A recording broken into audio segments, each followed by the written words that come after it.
is the Wii Viewer. And the Little Wii Viewer. And the Littlest Wii Viewer. And we're all going to review Drawn to Life, the next chapter. Have either of you two ever played a Drawn to Life game before? Yes, the same game for the DS. Do you boys like it? Though the storyline's a bit different, yeah. He's right, and I do like it too. But which one do you think is better? The DS version or the Wii version? I'll say the Wii, because the Wii is awesome! If you don't know, the whole gimmick behind this title is the ability to create your own characters and objects for the game. Most of the stuff in the game, though, can't be tweaked. But there are a lot of background images and some platforms moving and stationary that can be changed. So it does make the experience different for each player. Let's talk about the actual editor. Was it easy to use? It was okay, and you could buy new paints at the shop, so you could buy new colors. Did you have any problem drawing your characters at all? Because this is from the Wii, and it recognizes every single motion you use, somewhat. How about you, littlest viewer? What'd you think of the editor? Nice. It's nice. Is it better than the DS version you're used to? Mm-hmm. I thought the editor was fine, but this kind of highlighted something I already kind of knew, and that I suck at drawing. Look at your drawing compared to my drawing. Mine's like a stick figure. That's the best I could do, and that's the reason I will never become an artist. But they do give you the option if you are terrible at drawing, just like me. They have the option to give you pre-made templates if you really can't draw whatsoever. And after a while, I got a little bit addicted to the templates. How about you?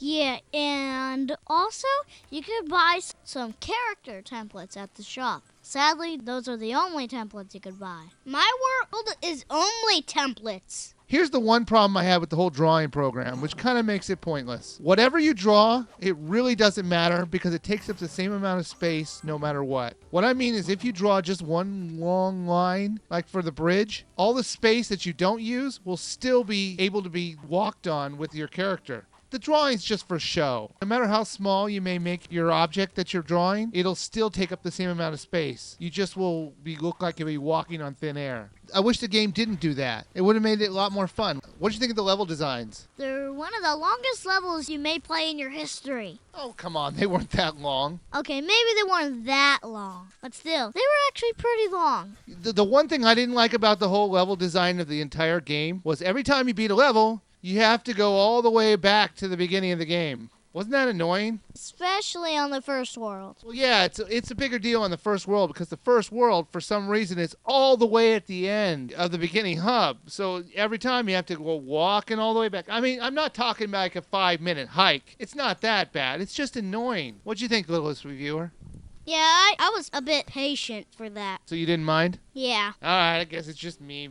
Complain. The levels were filled with platforms to traverse and puzzles to solve. There are parts of the level where you can draw directly on the screen and your actions will affect the world. They'll be outlined with a blue, red, or green box. The blue boxes will keep your drawings in that box, but the red box will drop your drawing from the box and move depending on the shape you draw. Blue boxes are primarily used for climbing up to higher parts of areas, while red boxes are used for physics puzzles. What I mean is how will your drawing react with the world, and how can you use what you just created to your advantage? And the green boxes will make whatever lines you draw in your box make your character bounce on them. The levels weren't too hard to beat, but like the little reviewer said, they do tend to take a little while. There is always a set goal or two for each of the levels, and sometimes new goals are added to the levels as well. Normally the goal, though, is just to get to the end of the stage and find the object that you've been searching for. As you complete levels and new drawings, your town will change, and it will fill up with the drawings that you've created. There are also multiplayer games in the stadium to play, but none of us found it too compelling to play for very long. There is some replayability in finding stamps in each of the levels, if you care to. These will give you new things in the shop to buy, which will give you more options in the object editor program.